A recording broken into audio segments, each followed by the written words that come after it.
Apabila seorang hamba bersolawat, maka solawat itu akan keluar dari mulutnya secepat kilat dalam bentuk cahaya. Dan cahaya itu mengelilingi seluruh penjuru barat dan timur sambil berteriak, aku adalah solawatnya Fulan bin Fulan. Lalu solawat itu Allah jadikan seekor burung yang mempunyai 70.000 sayap. Dalam satu sayap mempunyai 70.000 kepala, dalam satu kepala ada 70.000 wajah. Dalam satu wajah ada 70.000 mulut, dan dalam satu mulut ada 70 lidah. Dan setiap lidah bertasbih dengan 70 bahasa yang pahalanya untuk orang yang bersolawat.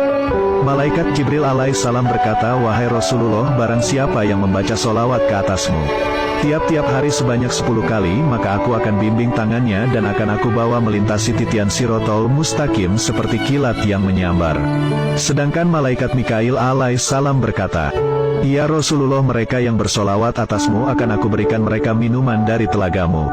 Malaikat Israfil alaihissalam berkata, mereka yang bersolawat kepadamu, aku akan sujud kepada Allah subhanahu wa ta'ala.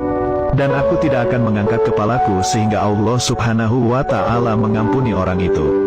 Malaikat Israel alaihissalam berkata, bagi mereka yang bersolawat kepadamu, akan aku cabut ruh mereka itu dengan selembut-lembutnya seperti aku mencabut ruh para nabi. Dalam kitab Al-Mustadrak Syekh An-Nuri jilid 5 halaman 355 hadis ke-72 diriwayatkan bahwa Rasulullah Shallallahu Alaihi Wasallam bersabda, di saat aku tiba di langit di malam Isra Miraj, aku melihat satu malaikat memiliki 1000 tangan, setiap tangan memiliki 1000 jari, dan aku melihatnya menghitung jarinya satu persatu. Aku bertanya kepada malaikat Jibril alaihissalam, pendampingku, siapa gerangan malaikat itu dan apa tugasnya? Jibril berkata, sesungguhnya dia adalah malaikat yang diberi tugas untuk menghitung tetesan air hujan yang turun dari langit ke bumi. Rasulullah Shallallahu Alaihi Wasallam bertanya kepada malaikat tadi, apakah kamu tahu berapa bilangan tetesan air hujan yang turun dari langit ke bumi sejak diciptakan Adam alaihissalam?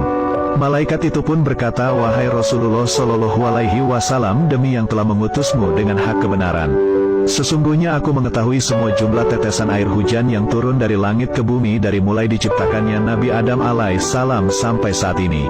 Begitu pula aku mengetahui jumlah tetesan yang turun ke laut, ke darat, ke hutan rimba, ke gunung-gunung, ke lembah-lembah, ke sungai-sungai, ke sawah-sawah, dan tempat yang tidak diketahui manusia. Mendengar uraian malaikat tadi, Rasulullah Shallallahu Alaihi Wasallam sangat takjub atas kemampuannya dalam menghitung tetesan air hujan. Kemudian malaikat tadi berkata kepada beliau, wahai Rasulullah Shallallahu Alaihi Wasallam, walaupun aku memiliki 1000 tangan dan 1.000.000 jari dan diberikan kepandaian untuk menghitung tetesan air hujan yang turun dari langit ke bumi, tapi aku memiliki kekurangan dan kelemahan. Rasulullah Shallallahu Alaihi Wasallam bertanya, apa kekuranganmu dan kelemahanmu? Malaikat itu pun menjawab, kekurangan dan kelemahanku, wahai Rasulullah, jika umatmu berkumpul di satu tempat, mereka menyebut namamu dan bersolawat atasmu. Pada saat itu aku tidak bisa menghitung berapa banyak pahala yang diberikan Allah subhanahu wa ta'ala kepada mereka atas solawat yang mereka ucapkan atas dirimu.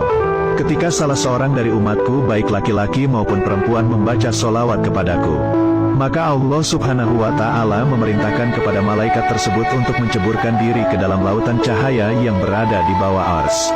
Lalu malaikat itu menceburkan diri ke dalamnya, kemudian keluar dan mengkibas-kibaskan sayapnya. Maka meneteslah dari setiap bulu satu tetes, kemudian Allah subhanahu wa ta'ala menciptakan dari setiap tetesnya satu malaikat yang memintakan ampun untuk orang yang membaca solawat tadi sampai hari kiamat. Subhanallah, betapa dahsyatnya solawat Nabi ini jika kita baca dan amalkan.